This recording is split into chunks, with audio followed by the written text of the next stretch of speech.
Hi ஒருவன் 12th standard Tamil last டேயில் இருக்கீங்க. இந்த லாஸ்ட் நாள் ஒரு 75க்கு மேலே எடுக்க முடியுமான்னு கேட்டால் கண்டிப்பாக முடியுங்க. இன்னும் நமக்கு டைம் இருக்குது. இப்போ நினச்சா கூட 90க்கு 75க்கு மேலே எடுக்க முடியும். கண்டிப்பாக சப்ஸ்கிரைப் பண்ணணும்னா பண்ணிவிடுங்க. எனக்கு கீழே அந்த லைக் பட்டனை கிளிக் பண்ணி எல்லாத்துக்கும் ஷேர் பண்ணி விடுங்க. அண்ட் வாட்ஸ்அப் சேனல் லிங்க்கில் ஜாயின் பண்ணுங்கள். 75னா 100க்கு எவ்வளோ ஆச்சு? 85. ஸோ நீங்கள் நெடுவினாவை பொறுத்த வரைக்கும் திருக்குறளில் 4மே தரவாக இருக்கணும். சரிங்களா? அப்போது நெடுவினாவை பொறுத்த வரைக்கும் செய்நடேறுதல், ஸோ சினம், ஸோ எல்லாமே திருக்குறள் ஒரு வாழ்வியல், இது 4 திருக்குறள் இருக்குது. 4மே தரவாக இருக்கும். நெடுநல்வாடை அந்த டீட்டெயிலும் தரவாக இருக்கணும். நச்சினையாத்திரகம் டீட்டெயிலும் தரவாக இருக்கணும். இது செயல் பகுதியோடது. ஸோ இது படித்தாலே போதும். ஒரு நெடுவினா எழுதுக்கான வாய்ப்புகள் இருக்குது. துணைப்பாடம் கண்டிப்பாக எழுத ஒன்று வந்துடும். உரிமை தாகம், மகாநடிகர், கோடைமலை, சாலை விபத்தில் தமிழ்நாடு. இது துணைப்பாடம் பொறுத்தவரைக்கும் கதை மாதிரி படிச்சுட்டு ஹெட்டிங் போட்டு கதை எழுதி விட்ருங்க. ஏன்னா கடைசி நேரத்தில் அப்படி தான் பண்ண முடியும். சங்ககால கல்வெட்டும் அது முடிஞ்சளவு படிச்சிருங்க. கதையாவது தெரிஞ்சு வச்சுக்கோங்க. உரைநடை பார்த்திங்கன்னா தமிழ் மொழியின் நடை அழகியல், ஸோ இயல் 1ல் ரொம்ப இம்பார்ட்டன்ட். நெகிழி தவிர்த்து ரொம்ப இம்பார்ட்டன்ட் இயல் 2. குடும்பம் இயல் 3. நிர்வாக மேலாண்மை இயல் 7. திரைப்பட காட்சி இயல் 6. ஸோ கண்டிப்பாக பார்த்திங்கன்னா இந்த நெடுவினாக்கள் அட்லீஸ்ட் உரைநடை படிச்சுன்னா 1 எழுதுறதுக்கான வாய்ப்புகள் இருக்குது. ஒரு வேளை ஏதாவது ட்விஸ்ட்டு பண்ணி வேறு எதாவது கேட்டால் கூட கண்டிப்பாக உங்களால் 2 எழுத முடியும். கடைசி நாள் இருக்கீங்க, படிக்கலை, இப்போ ஸ்டார்ட் பண்ணுறவங்களுக்கு 2 எழுதுறது பெரிய விஷயம் தானே. ஆனால் எனக்கு தெரிஞ்சு 99.9% 3மே வந்துடும். பார்க்கலாம் எது எப்படியோ கடவுளுக்கு. ஆனால் கண்டிப்பாக நீங்கள் இது எல்லாமே படிச்சிருங்க. சரிங்களா? 75+ எடுத்துடலாம். குருவினாவை பொறுத்தவரைக்கும் உங்களுக்கு பிரச்சனை வராதுன்னு நினைக்கிறேன். இயல் 1லிருந்து இயல் 8 வரைக்கும் பார்த்திங்கன்னா உங்களுக்கு மொத்தமாகவே ஒரு 12 கொஷின் கூட இருக்காது. 12-15 கொஷின்ஸ் இருக்கும். நான் கொடுத்துருக்குறேன். அங்கே புக் பேக் நம்பர் நோட் பண்ணியிருக்கேன், கொஸ்டின் நம்பர் நோட் பண்ணியிருக்கேன், பார்த்துக்கோங்க. சிறுவினாவை பொறுத்த வரைக்கும் இயல் 1 படிச்சுங்க. இயல் 8 நல்லா படிச்சுக்கோங்க. இயல் 1 இயல் 8 நான் நிறைய கொடுத்துருப்பேன். 3 கொடுத்துருப்பேன். நீங்கள் படிச்சுருங்க. இயல் 2ல் 2மே ஈஸி. இயல் 3ல் 1 2 3 5. திருக்குறளில் 4வது, அதாவது இயல் 3க்கு அப்புறம் வர திருக்குறள் 4வது. இயல் 4ல் 1 2.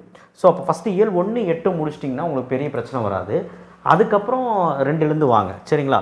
அடுத்து இயல் 5ல் 1 2 3, இயல் 6ல் 1 2 3, இயல் 7ல் 1 2 3, இயல் 8ல் அதான் சொன்னேன்.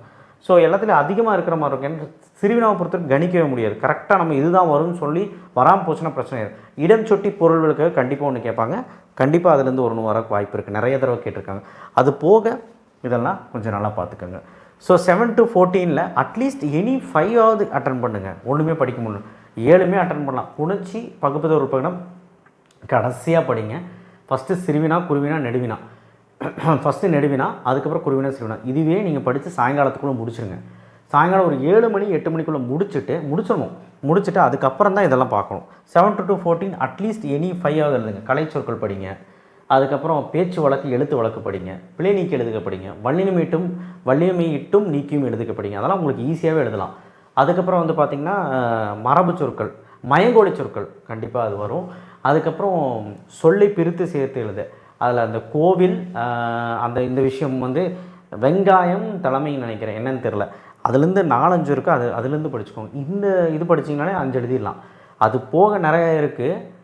அந்த விஷயமெல்லாம் நான் கீழே டிஸ்கிரிப்ஷன் பாக்ஸில் அந்த வீடியோவில் கொடுத்துருக்கேன். 90 போட்ட வீடியோவில் கொடுத்துருக்கேன். அதை நீங்கள் பார்த்துக்கோங்க. இந்த செக்ஷன் மட்டும் உங்களால் முடிஞ்ச அளவுக்கு அது படித்து முடிச்சுங்க. புணர்ச்சியும் பகுப்புதல் நம்மளே டீச் பண்ணி போட்டிருக்கோம். அந்த வீடியோ முடிஞ்சால் பார்த்து படிச்சிருங்க. ஈஸி தான். 3 into 4 12 ஈஸியாக அடிக்கலாம். இந்த 5 கொடுத்து 3ங்கிறப்ப அணி நீங்கள் படிச்சிருங்க. அணியில் 4 பொருள் வேற்றுமணி, ஏகதேசிய ரோகிணி, நிரல் நிறையணி, அப்புறம் ஓமையணி. இந்த 4 அணியும் நல்லா படிங்க. கண்டிப்பாக ஒன்று வரும். திணைத்துறையில் பாடான் திணை, அதுக்கப்புறம் வாகை திணை கண்டிப்பாக படிங்க. துறையில் பெருங்காஞ்சி துறை, அதையாவது ஒழுக்கமாக படிங்க. கட்டாயம் 1 எழுதிடலாம். அணி திணைத்துறை பொறுத்த வரைக்கும் உங்களுக்கு விளக்கம், அதுக்கப்புறம் சான்று, அதுக்கப்புறம் அணி பொருத்தம், இந்த மாதிரி எழுதும்போது உங்களுக்கு ஈஸியாக 4 மார்க் வந்துடும். அதுக்கான PDF மினி மெட்டீரியல் கூட நம்ம வீடியோவில் போட்டிருக்கோம். முந்தானேத்து தான் போட்டிருக்கோம். நீங்கள் பாருங்கள். சரிங்களா? சரி, நேற்று தான் போட்டிருக்கோம். நீங்கள் அது பாருங்கள் மினி மெட்டீரியல்.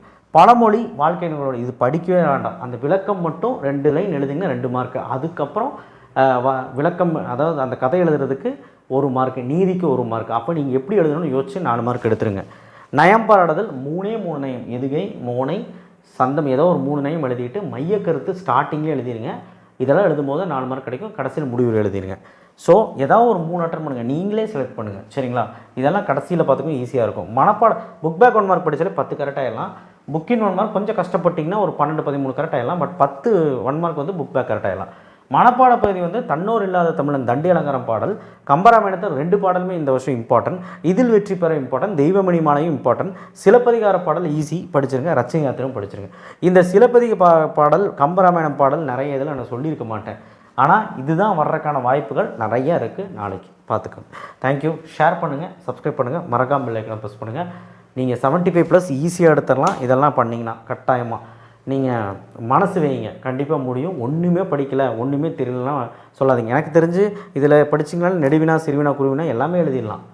லாஸ்ட் மினிட் கொஸ்டினில் 75+ன்ட்டு இல்லை, உங்களுக்கு இது படித்தா 80+ கூட வர்றதுக்கான வாய்ப்புகள் இருக்குது. தேங்க்யூ.